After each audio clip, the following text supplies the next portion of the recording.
Well, I first became acquainted with the first and second violinist of the Pro Arte Quartet, David Perry and Suzanne Bea, before they had joined the quartet. David Perry was the concertmaster in Wichita, where I teach at Wichita State University, and he had built a wonderful faculty quartet there.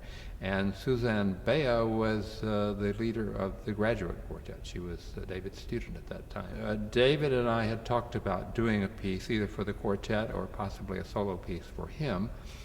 He was there about 5 years, and then he got the job here with the Pro Arte. I had been already planning to do a portrait of David's work, possibly a concerto.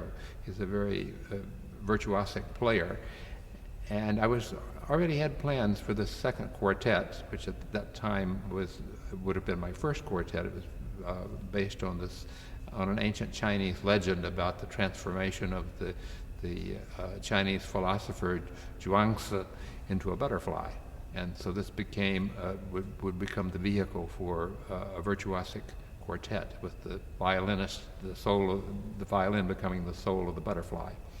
But in the summer, I was already beginning to fall behind in the commission, and it wasn't going too well.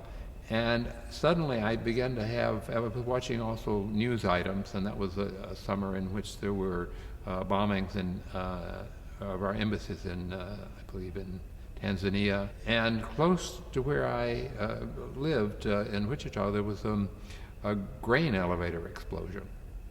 And so we had nightly these pictures of searching for the bodies in this building, which had not quite collapsed. And it was a very strange, eerie, silent kind of thing in which they were looking for small noises of life. And I heard in my head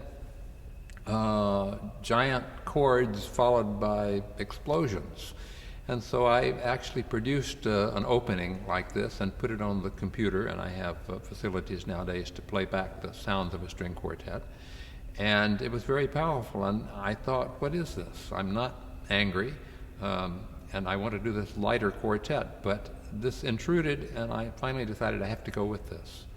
And so I wrote a much more powerful and angular quartet, full of what we would now describe as Freudian angst, and definitely a piece of modern music. And the second movement was a very sad kind of lament. And I didn't understand it at the time, but it turned out to be a very successful quartet. They played it, recorded it, and played it all in a number of places, and it's since been taken up by other quartets. And then several years later, the 9/11 happened, and I came to realize that these two explosions at the beginning of my quartet were somehow connected with world events. And then I decided to resurrect the Butterfly Quartet. I had many sketches already on computer, maybe 10 years worth of work trying to write this work. The problem with the Butterfly Quartet was that it involved many different points of view. The original legend there, Zhuangzi falls asleep one night and he imagines that he has been transformed into a butterfly, and he has joyful experiences as a butterfly, and he is not aware at all that he's a human being. And then he wakes up and he realizes he's still a man, Zhuangzi, but he's not quite sure. Maybe he's a butterfly who's now dreaming that he's a man. And so this is the famous paradox of the transformation there. And Zhuangzi is a famous Taoist, one of the earliest Taoist philosophers. And the Taoists believe in the interpenetration of all things. You know the famous yin and yang design, in which part of the dark intrudes with part of the light. And they're mixed together. So the idea is that somehow the soul of the butterfly and the soul of the man are just different points of view. And so these are a number of different things to bring together, and it is difficult to bring all this into something which is into a digestible whole. For me, composing is like having a number of pieces of a puzzle in front of you. And you know these belong together, but you're not quite sure that you even have all the pieces of the same puzzle. You might have several puzzles together. And so part of the problem is to connect enough pieces until you can begin to see what the large picture is. And at that point, then you can say, well, here, this piece doesn't belong at all. It's from another puzzle. You can throw that out, but you can say, I just can't find the piece that fits here. I must make a new piece to fit in at this point.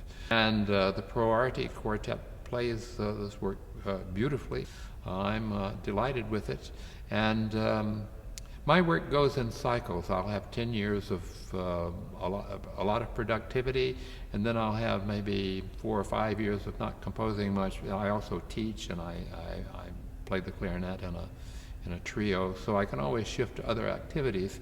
But it looks as if now maybe I'm entering, I hope, another 10-year phase of productivity. I have several new pieces planned, maybe either a viola concerto or a violin concerto, and certainly another quartet.